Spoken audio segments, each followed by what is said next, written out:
gentlemen, boys and girls, children of all ages, it's the Sports View with the crew. I'm Glenn Allgood. What's going on, sir? What's going on? Good. Yeah. Surprise. No.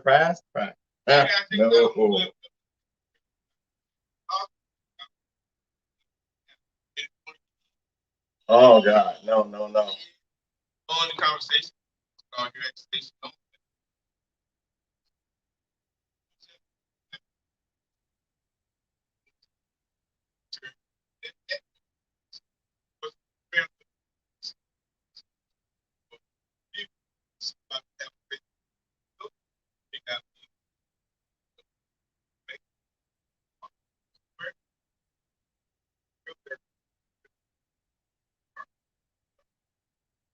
Oh, I've been pretty hard.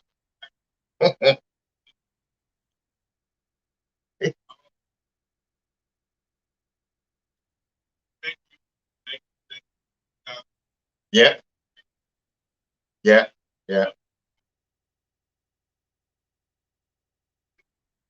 That's right.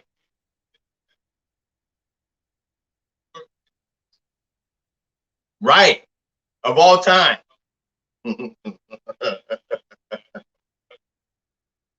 UCF.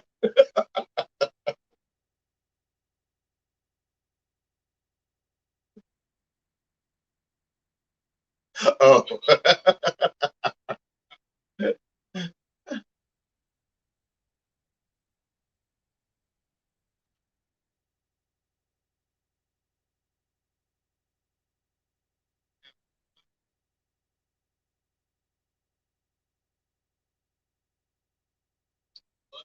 Yeah.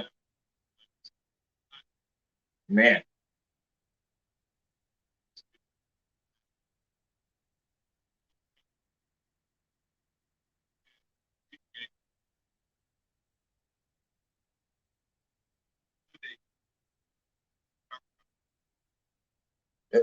It was a huge game on Monday.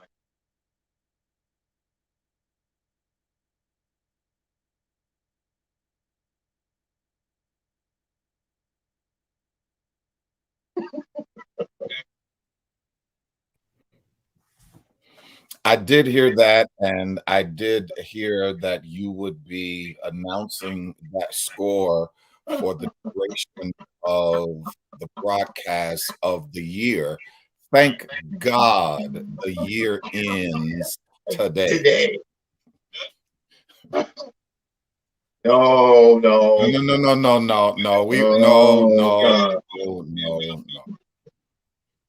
They will be. Listen, every time you refer to the Atlanta Braves, you should refer to them as defending champions. What we should not do is act like it happened yesterday.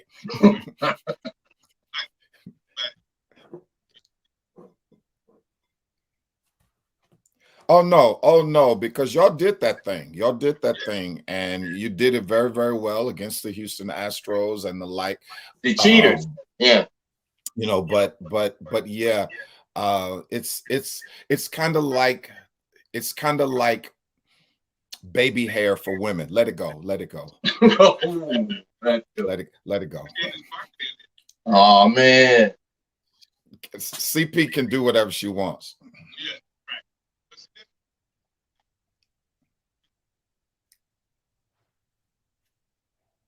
Okay, yeah, okay. So every chance you get.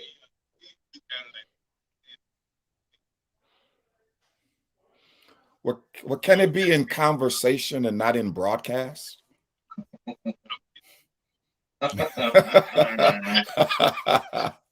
Okay.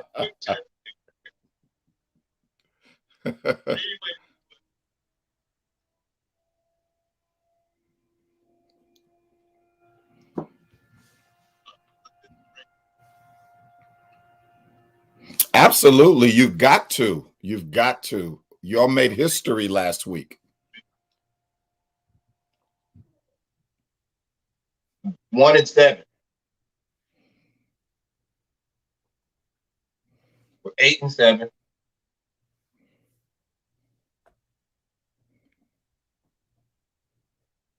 Yeah.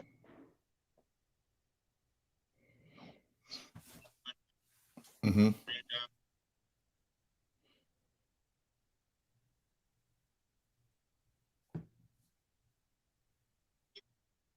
Right. Okay.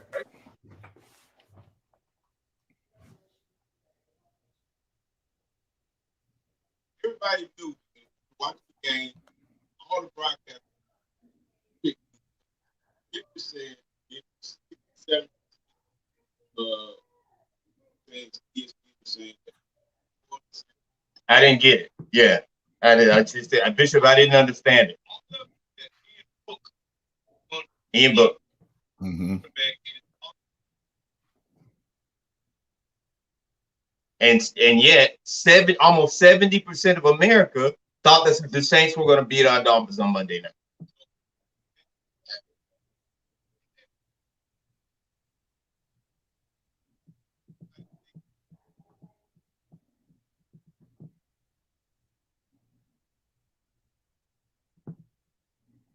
I want you to let Bishop know right now, in front of everybody that's listening and watching, that I was solidly on board on Monday before the game, Bishop, I'm telling you. And I told Jarrell that our Miami Dolphins would come out victorious in the Mercedes-Benz Superdome in New Orleans against the New Orleans Saints, who almost 70% of America thought they were going to beat us. But, man, we've got a defense, Bishop. Well, and our guys like playing for Brian Flores. Jarrell, I know you can't see us online, Glenn and I know on my stream, but my first response to the great Glenn Allgood's comment is to just take a bite of my sandwich.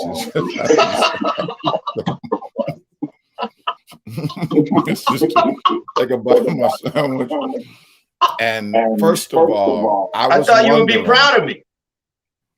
Well, I would be. It's like that parent, and it's like that parent who knows their kid, you know, and it's like, Mama, I got a B. And she's like, what else? I know you. I know you. And first of all, Tua started slow. And if we can get Tua to start like we need him to start and not scare the bejeebers out of me, not scared. He's scaring everybody. Once he gets on track, this is the Tua that's completing almost 80% of his passes, and he's got the quickest release in all of football. But Jarrell explained it to me on Monday why he has the quickest release, because our line is not where we want it to be. Yeah, he has the quickest release because he wants to live and not die. So he wants to live and not die. But here was the other thing, and I congratulate the Dolphins, and I really thank you so happy for you all. Here is my challenge with Glenn's comments. Number one, I know that they are ugly. I think that they are 100% true, but I also believe that 100% is like on a daily clock, because this is the same. Now, I haven't been on the show, so let me not speak out of turn. So let me ask Brother Jarrell. At some point, Jarrell, during this year in my absence, did Glenn start to affirm Brian Flores and start to affirm Tua? Because right now he's saying, "Oh, they're playing hard for Brian Flores." So just for me to catch up, Jarrell, no, at no point did he affirm your head coach. At no point, maybe at the fourth game in the row that we won. At no point did he affirm your quarterback. And so, because the last time I was actively a part of the show, Jarrell, this was the guy. I'm going to use a Glenn Allgood word. This is a guy who was pining for Justin Herbert. He was pining for. He was outside Justin Herbert's house with flowers, candy, saying, "Baby, baby, please." Please, baby, please. Please, So, baby, please. did anything change in the time that I've been out? If not, all I can do is celebrate the fact that you all are on a 7-game winning streak. You are in the playoff hunt. You got a tough 2 games. You got tough 2 games coming up. Got to get one of those. Do y'all think got to get at least one of those? What you think? Move your microphone, Jarrell. Move it. Got to get one of those. No, the red one. Move your mic. There you go. Yeah. So some things haven't changed. That microphone.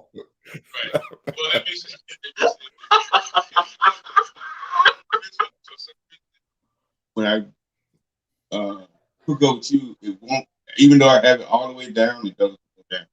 It doesn't. I don't know, Android. But anyway, Glenn never confirmed quarterback. Even on yesterday when we talked, he brought up Justin Herbert and Joe Burrow.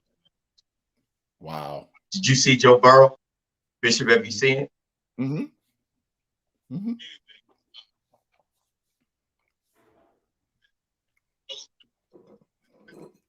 You know what you got, that's what you do. That's great. Say that again, Jarrell. I probably can't. What did I say? He said, when you know what you got, that's what you do. That's really good.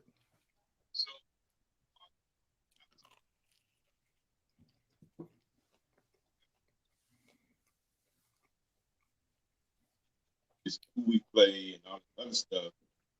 As a head coach, we were lucky it was New Orleans. We were lucky. We knew we were lucky it was New Orleans. We caught them at a really good time. Let me address that game because you all stated what the prognosticators were saying. And that brings me, and that'll bring me back around the great Glenn Allgood, because it made no sense. I think one of the things that's happened over the course of the year is people have continued to underestimate the Dolphins' defense.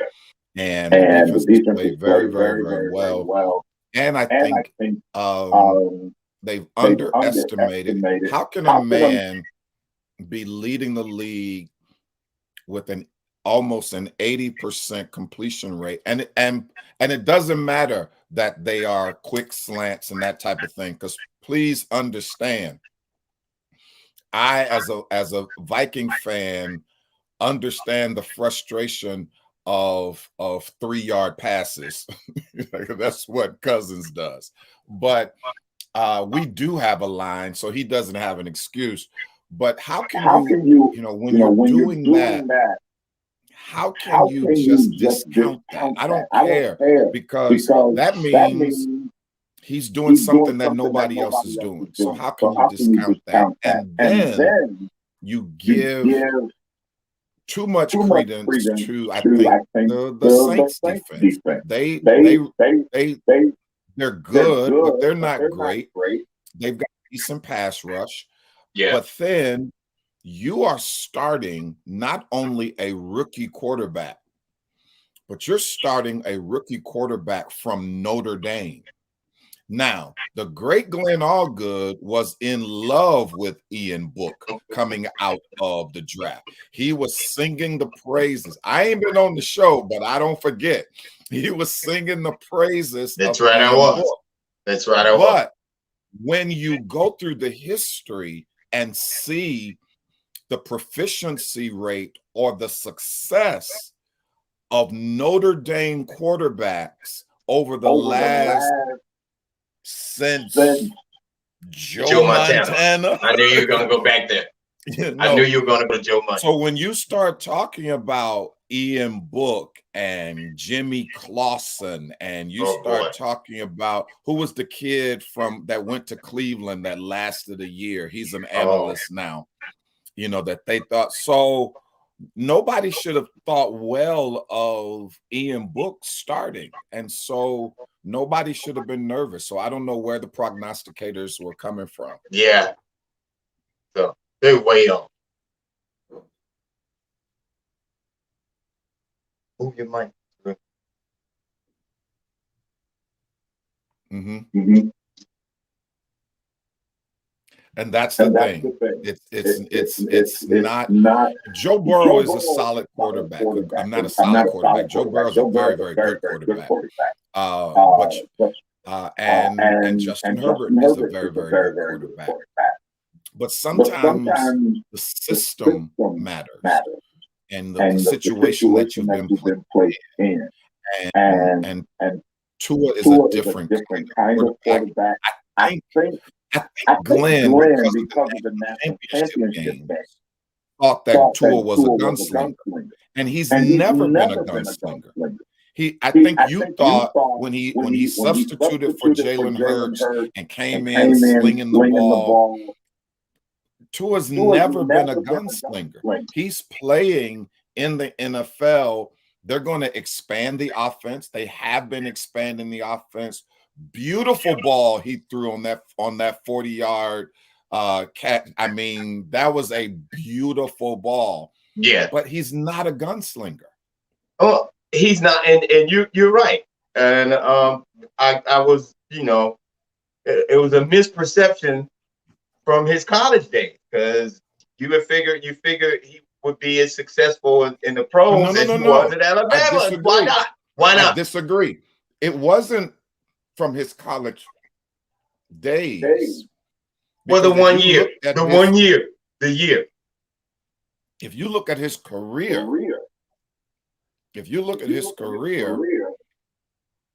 he played a certain way. There wasn't a big vertical passing attack from Alabama. And when they did go vertical, it was set up by play action because they had those big bruiser running backs. So if you're going to judge Tua, you've got to judge your backfield. You've got to judge your line and your backfield. Shots go out to Tua. This is the NFL. Yeah. You got to have some play action. Listen, we just got a running back who was at the University of Miami, who is my nephew's cousins on their dad's side, Duke Johnson. He's got a running back. What? He's Gerald, you see him trying to get in the family. He's trying to get in the. Say it again. He's my nephew and nieces. He's my sister's. He's my sister's ex-husband cousin. Duke Johnson. This dude has a football player's name. What? If you text him, he's gonna respond. Who this?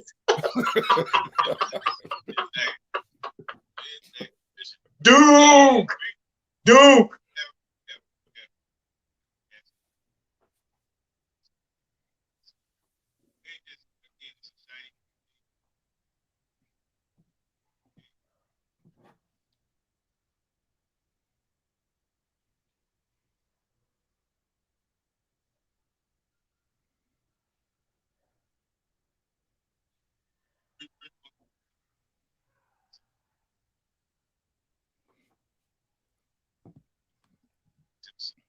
Uh-huh.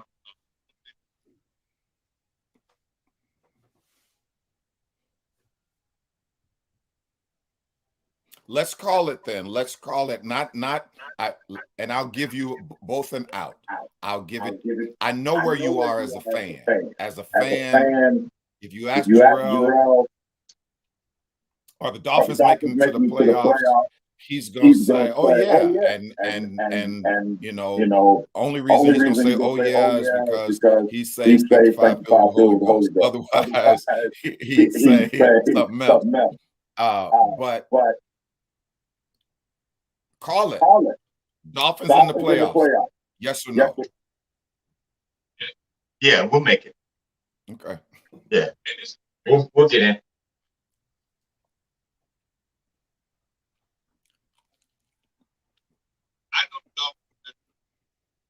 You know your team. Mm-hmm.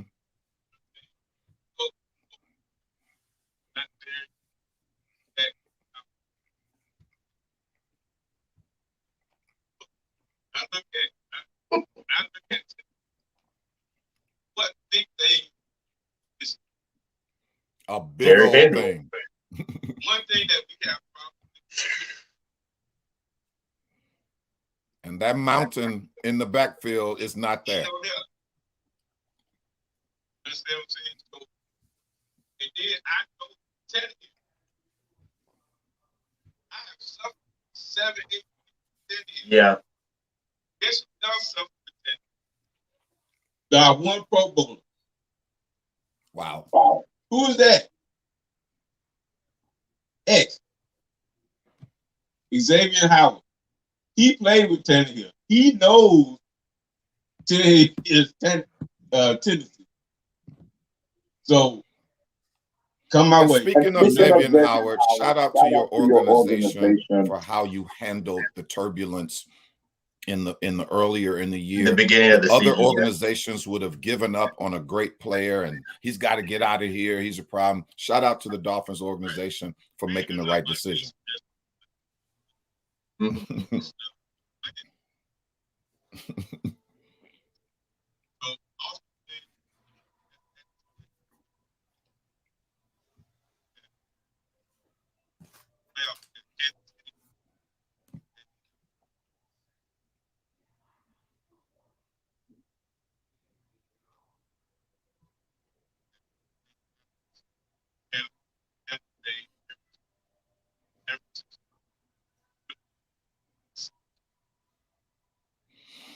Shout out to you've got 3 Alabama quarterbacks in the running to make the playoffs. So I mean, and nobody would have thought that would have happened. I hope. I know. I really hope Alabama's quarterback you now. I wouldn't go that far. I think if you're over 45, you got to know that quarterback you is down in Coral Gables. Right, so, right. It's been a long time though, but I don't think that they can take that particular moniker. Let me ask this question before we shift to college: have you all enjoyed this football season so far, with 17 games and the like? I know more football is better in your eyesight, but I'm just talking about from a competitive perspective, because personally, what they call parity for me has really just been a bunch of average teams. And so I don't know what's your take on the season so far. Good point. Good point, Terrell. Bet. I mean, you should bet who's not going to be playing, not bet on the game, because again, you're going to have, the lesser opponents. I mean, if you get called up, you got to go. Don't get me wrong. And you're going to play it. But, like you said, you're going to have those matchups that's, not going to matter real bad. It's going to look bad on the field on Sunday because just like in week trends, talking about basketball. What was it, last month? Bishop, Orlando Magic beat the Brooklyn Nets in Brooklyn. Right. 10 Brooklyn people was out, 7 Magic players was out. But all we reported was that we beat Brooklyn. Yeah. It's a valid point. It's really it's kind of like this is inspiration or gospel 1680. It's kind of like I love God. God says the children of Israel are going into the promised land. Whoever constitutes the children of Israel at that time, because that group right there, I'm killing them. Y'all don't see what's the word, Terrell? Nathaniel. Y'all and so you've got teams. Drum makes a great point. Is that you're not playing who's normally in those uniforms. Right. Actually, we're seeing that in college football and the bowl games and all of that kind of stuff. You're not playing who's normally in those uniforms. And so I just think it's been a lot of. That's a great point. It's been a lot of average football in many cases because of COVID, and because of that. Let me, and I know we've got games coming up. Greatest disappointment for you in the NFL regular season,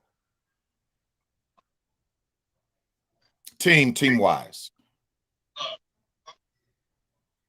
Not who you hate the most. Greatest disappointment. Come on. Dallas? I'm disappointed that they're winning, but okay, I got you. Great For Glenn, me, all good. Who's been a disappointment? It's Seattle. It's Seattle, hands down. It's hard to watch. Russell Wilson's one of my favorite players, and it's hard to watch him lose. Hard to watch, and I like Pete Carroll too as a coach. And for some reason, when Seattle came in as an expansion team, I always had a soft spot for them too. So I go back to the days of Jim Zorn and all that kind of stuff. Wow. Yeah, man. Seattle was one of my teams. I like the Seahawk on the side of the helmet. So, they were one of my team. Yeah. Steve Largent, man, Seattle was good. Yeah, he was. Yeah, he was. But so for me, it would be the Seahawks. Seattle. And man, it's rough Seattle to watch them floundering the way. I'm sorry? Seattle over Cleveland? Yeah. Okay. Yeah. Because I don't have the like, do you hear me? The connection. Right, exactly. Baker makes great commercials. And last Monday, Jarrell telling this, that I admitted it to everybody, to all of America, that I was wrong about Baker Mayfield. Wow, that's gross. I admitted it on Monday. I admitted it on Monday, yeah. That's gross. What took you so long? I don't know. I'm like one of those people. Yeah, I'm like one of those people who just can't. The people who can't just give you your props. It's like, okay, I finally turned my life over to the Lord. It took you long enough.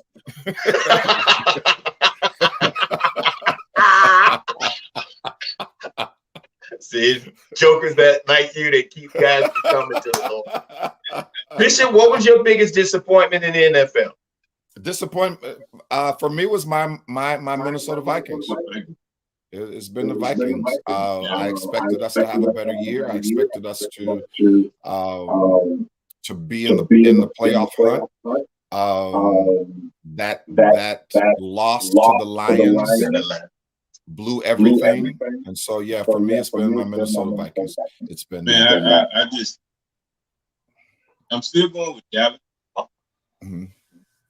But the most disappointing always be Dallas. Injuries. Yeah.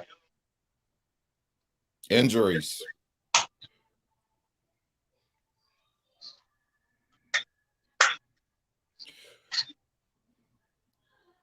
Teddy, and I'm a Teddy fan as well. And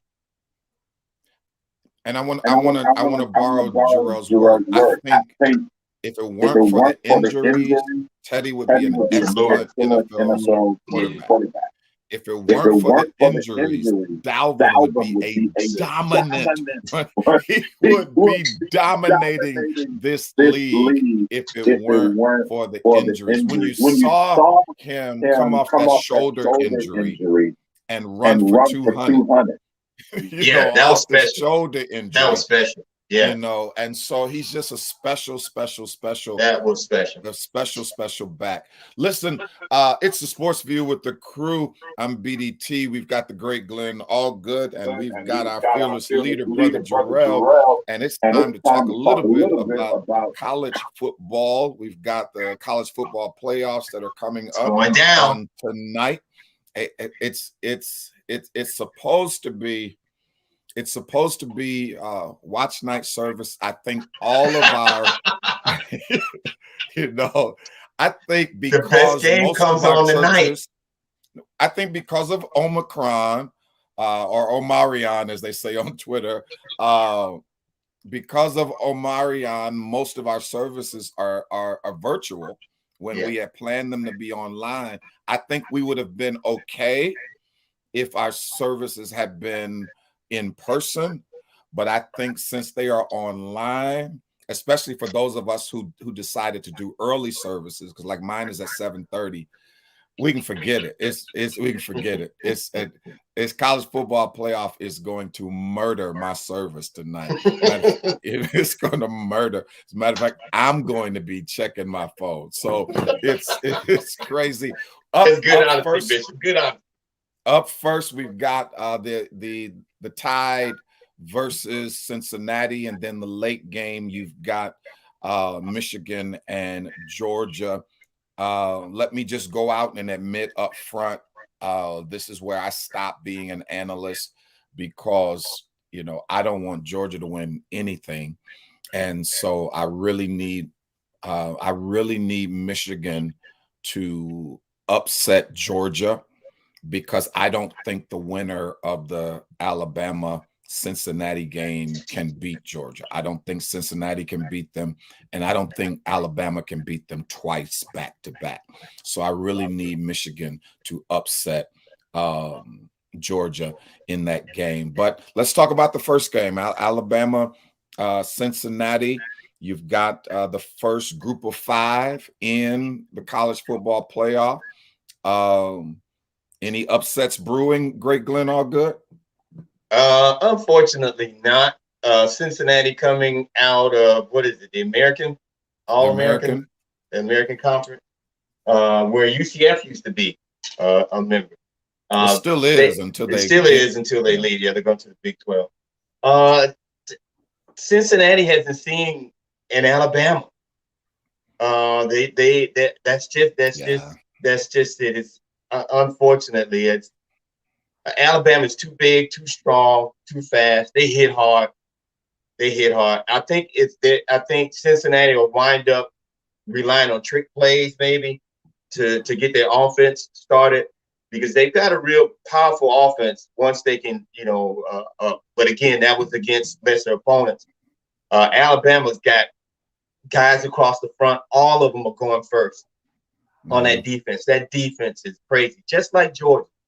But so, yeah, there won't be any surprises. And that's why everybody is looking forward to tonight at Hard Rock Stadium at 7:30. It's Georgia and Michigan.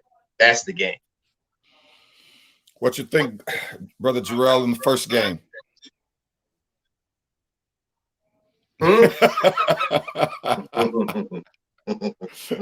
You can answer this in one word. Bama. Right. And I just realized that my pastor is a Bama fan. He is, isn't he? Is a Michigan fan. That's right. Oh, wow. That's right.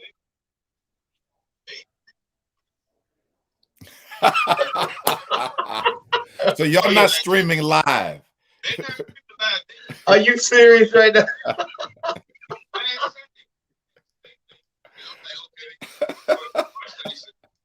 I don't think they wanted you to say that.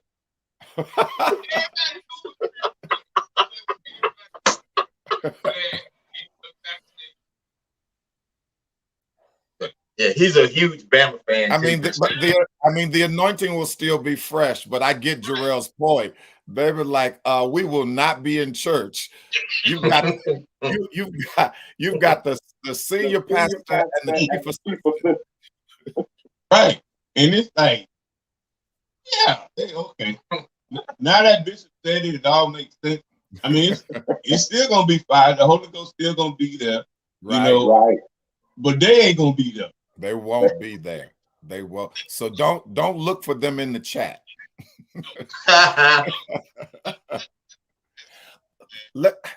Glenn made a point, and I think that'll be the difference, is that you're talking about it's one thing to beat Notre Dame. It's another thing to beat Auburn.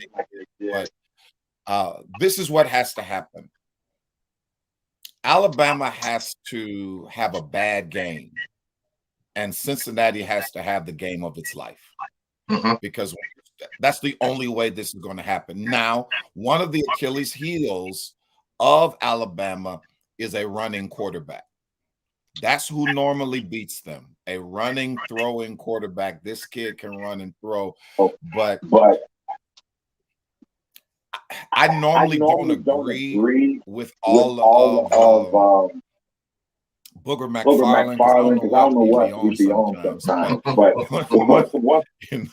that was the worst year of Monday Night Football since Really, Bishop. Yeah, that was a bad year. But what about RG3? What about RG3? You like him? We'll get to RG3 in a minute. But when Booger was great Booger's as a all sideline. right. He was great as a sideline analyst. When they brought him in the booth, that was a long year. That was a long year. You too, Jerome? I like Booger. No, Booger tries to do too much and say too much, and you can't do all the, Booger's like this, he's philosophing and stuff. We don't just, he's trying to be an athletic philosopher. No. But one thing I will agree with them is that if they can't get pressure on Bryce Young, it's a wrap. If they let him just throw the ball, it's over early. Because that kid can throw. As they say, he can spin it. Yeah, Bryce Young he's a quarterback. He's a quarterback. He's a quarterback. Oh, God. He's a quarterback. Bryce Young is a quarterback. Boy. Huh? Yeah, you get it, right? You get it, Bishop, right? Yeah, I get it. I was going through, we all clean out our phones. We all clean out our phones. So I was dumping some pictures. And I ran across it was 2 years ago. I ran across the Illustrated cover that I sent my two guys that had a picture of Lamar Jackson, and I told you how ticked off I was at the caption, because the caption said, "What is a quarterback?" And of course, the great Glenn Allgood agreed with the whole narrative that Sports Illustrated was trying to profit. Right. Unfortunately, we said earlier, when you know people, he grew in this area, he brought home a B. But we knew that F was coming. And so he's a quarterback. Bryce Young is a quarterback. Everything has morphed. Everything. I was watching last night the Michigan UCF game. I had tickets to that game. Matter of fact, lost money because I had tickets to that game, but or Marion keeping me at the crib. So I didn't go to the game. And I looked at the fact that because of Steph Curry, people are shooting shots that 10 years ago they would have been benched for. Things have changed. So you can be a quarterback and not be Tom Brady. You can be a quarterback. And speaking of him, you all are fortunate that I wasn't on the show, because I would have asked and probably heard the Foolie Wang description and defense that Glenn would have given for Tom Brady smashing that tablet. So, all of that's passion. Yeah, the greatest players, they have emotions on the sideline. These are what leaders do. Back to the original, before I have to throw up, back to the original point. Second game, because y'all are right. Yeah. Michigan, Georgia. Here's a football game. That's going to be a football game. That's going to be a football game. Yeah. Who you got and why?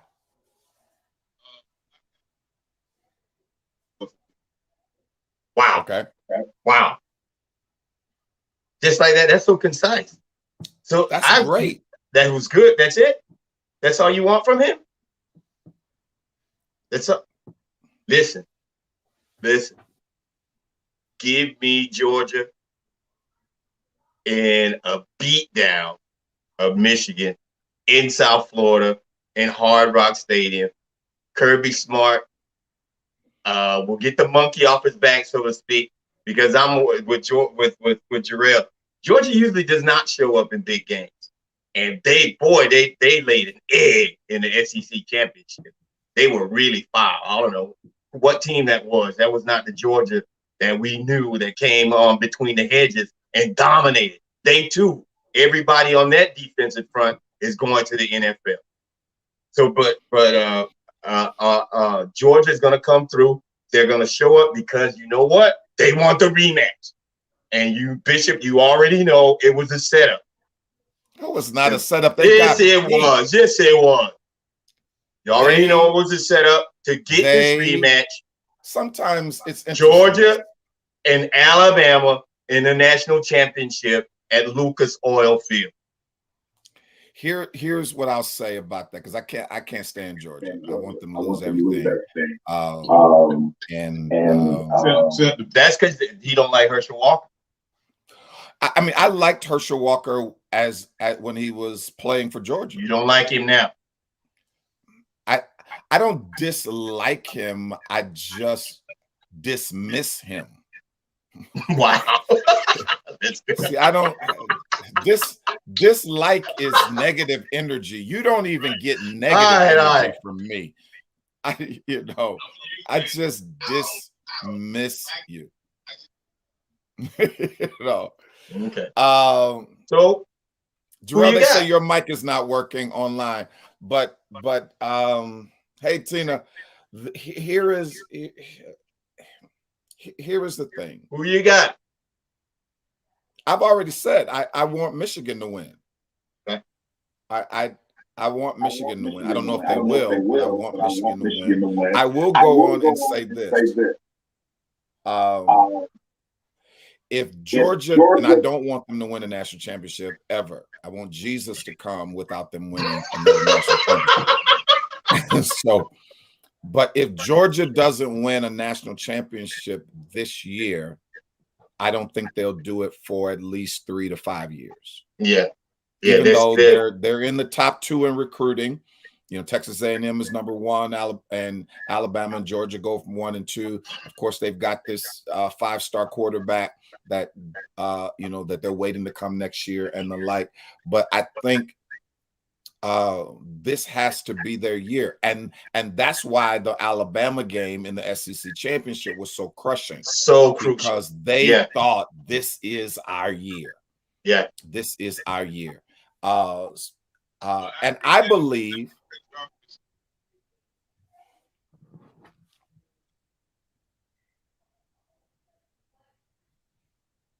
We're gonna see them again. Yeah, I saw that at the end of the game. You could see it. They had.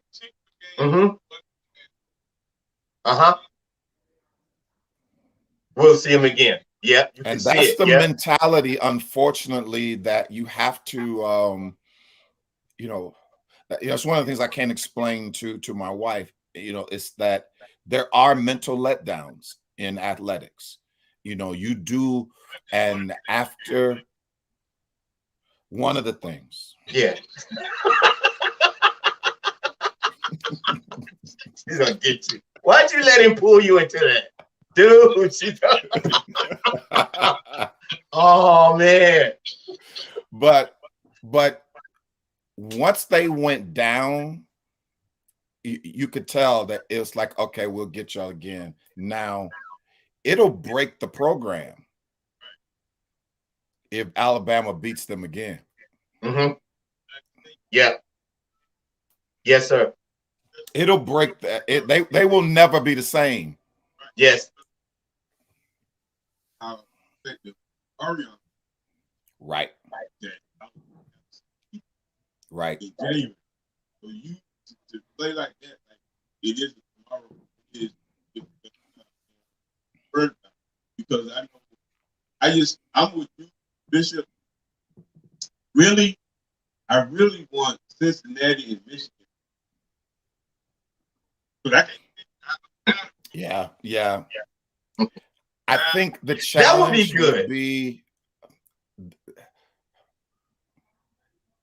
they would lose so much money. They would lose. You would have two Midwest teams. They would lose so much. The whole SEC would not be watching that game. Yeah, but they would lose a lot of money. But the Blues, they travel. No, Big Blue. I'm talking about television revenue. Oh, television revenue. They would lose I wouldn't watch so much money. They I would lose so much money. Well, I will watch it for Jay Smooth.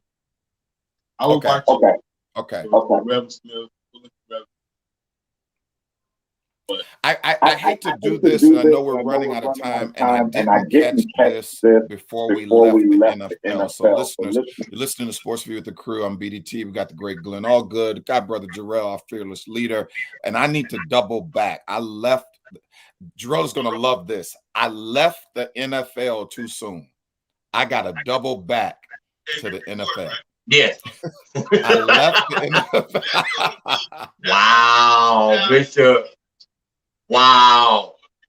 I left the NFL too soon. I got it. I got to double back. Okay. Because the NFL Hall of Fame finalists have been announced. And some key names are Andre Johnson, the great receiver, DeMarcus Ware, he played for the Commodores. But I need you all, because special teams persons don't get into the hall often. And I need you two Canes to tell the world why Devin Hester better get in the Hall of Fame.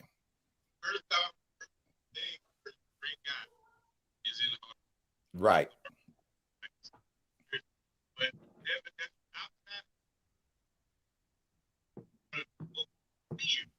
Mm-hmm. Anybody, even he left the game all they just like, oh, Jesus Christ, we got to play this. No more. It was just get Devin. This dude was, he probably ran back. Probably.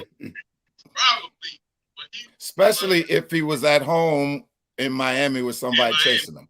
Exactly. Talk about punters, kick whip. It was like very fun back in the day. Right.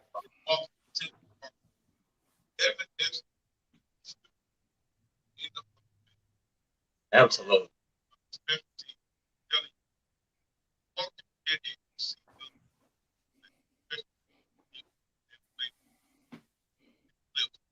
Mm-hmm.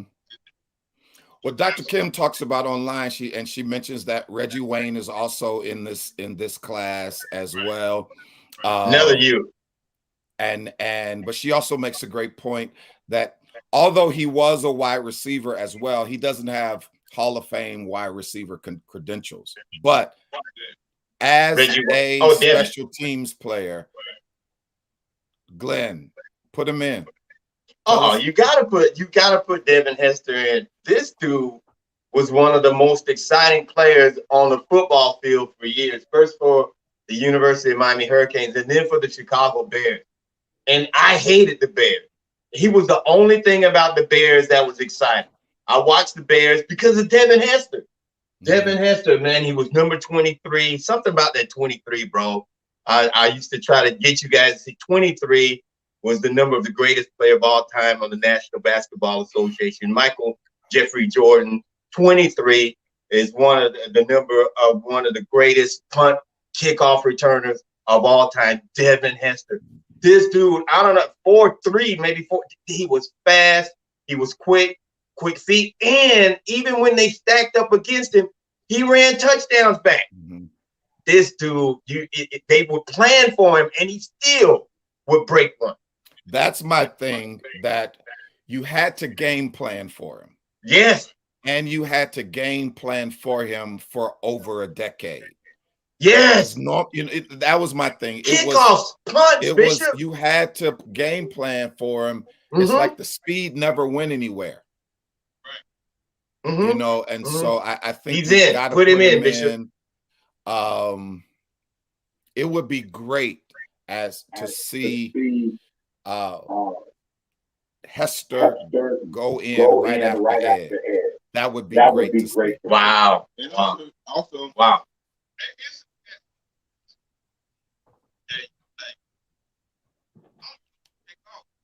Right. Yeah. Somebody's going in next year. There's some people who just won't get in as a first ballot. But I mean, when you look at me, I'm looking at Jared Allen, when you Zach Thomas, Richard Seymour, I don't even know why he's not already in. Right. That was wow. Let me ask a question though. And you all know more about this than I do. I wasn't really living here during his career. Ronde Barber, Hall of Famer?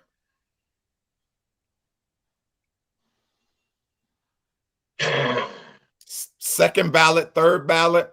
Second. Third ballot. Second for me. Okay. Second. Yeah. Because he was a return specialist as well as a great cornerback, too. Dr. Kim says great cornerback. No. Great cornerback. Dr. Kim says no. Really? No. Second. I can't, yeah. I see your point. Oh, man. John. Boom. Did y'all hear? Boom. Is that good? If you are not old enough to hear not John Madden and Al Michaels, but John Madden and Pat Summerall. That was football commentary and analysis.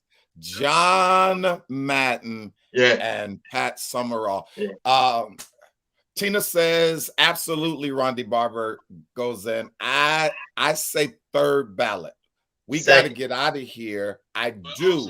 John Madden on the telestrator, too. John Madden on the telestrator.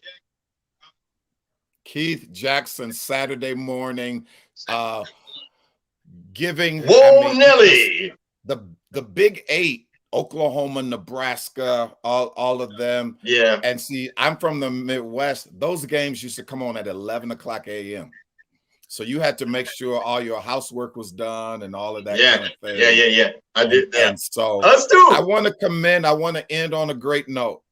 The great Glenn Allgood came through for me today, because I'm not a betting man, but I would have bet money that we couldn't talk about Ronde Barber without Glenn bringing up Tiki.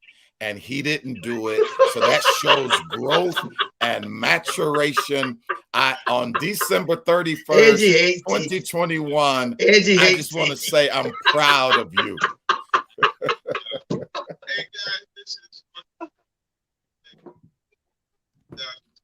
Yeah. Thanks, Bishop. We appreciate you, man. True. Okay. Absolutely.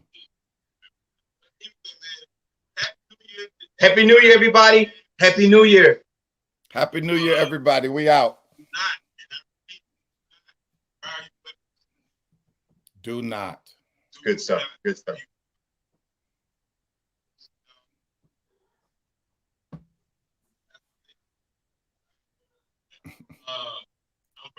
I'm Glenn Allgood.